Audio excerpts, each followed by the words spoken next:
तर भारतीय संघानं या विजयासह वर्ल्ड रेकॉर्डही आपल्या नावावर केलाय। महिला वर्ल्ड कपच्या इतिहासामध्ये हा सर्वात मोठा यशस्वी धावांचा पाठलाग ठरलेला आहे।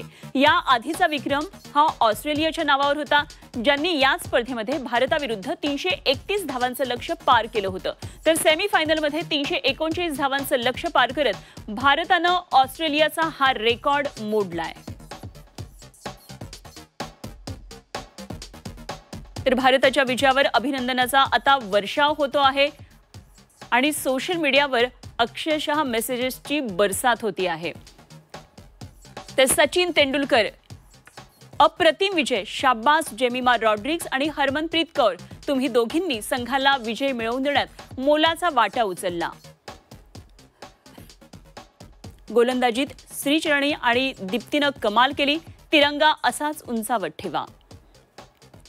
क्रिकेटचा देव सचिन तेंडुलकरने दिलेली ही सोशल मीडियावरची प्रतिक्रिया होती। वीरेंद्र सेहवाग, ऑस्ट्रेलिया संघ विचार करत होता की हा आणखी एक सेमीफायनलचा सामना आहे, आरामात जिंकू आणि फायनलमध्ये प्रवेश करू। मात्र आपल्या लेकींनी विचार केली की हीच खरा धमाका करण्याची वेळ आहे। सगळ्या टीकाकारांना आपल्या खेळाडूंनी चोख उत्तर दिले। काय मस्त खेळलात, आपल्या महिला क्रिकेटपटूंचा अभिमान वाटतोय। वीरेंद्र सेहवागची ही प्रतिक्रिया आहे। सोशल मीडियावरून हे सगळे महान खेळाडू आता व्यक्त होत आहेत।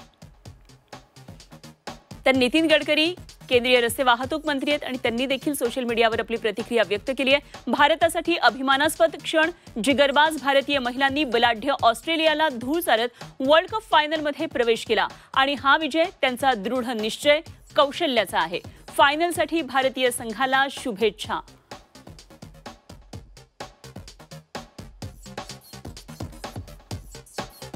तर महाराष्ट्राचे मुख्यमंत्री देवेंद्र फडणवीस सुद्धा या विजयानंतर सोशल मीडियावर व्यक्त झालेत आणि त्यांनी शुभेच्छा देताना म्हटलंय, भारतासाठी अभिमानास्पद क्षण, भारताच्या लेकींचं अभिनंदन, रोमांचकारी सेमीफायनलचा सामना, सारा देश तुमच्यासाठी चीअर करतोय, फायनलसाठी तुम्हाला खूप साऱ्या शुभेच्छा।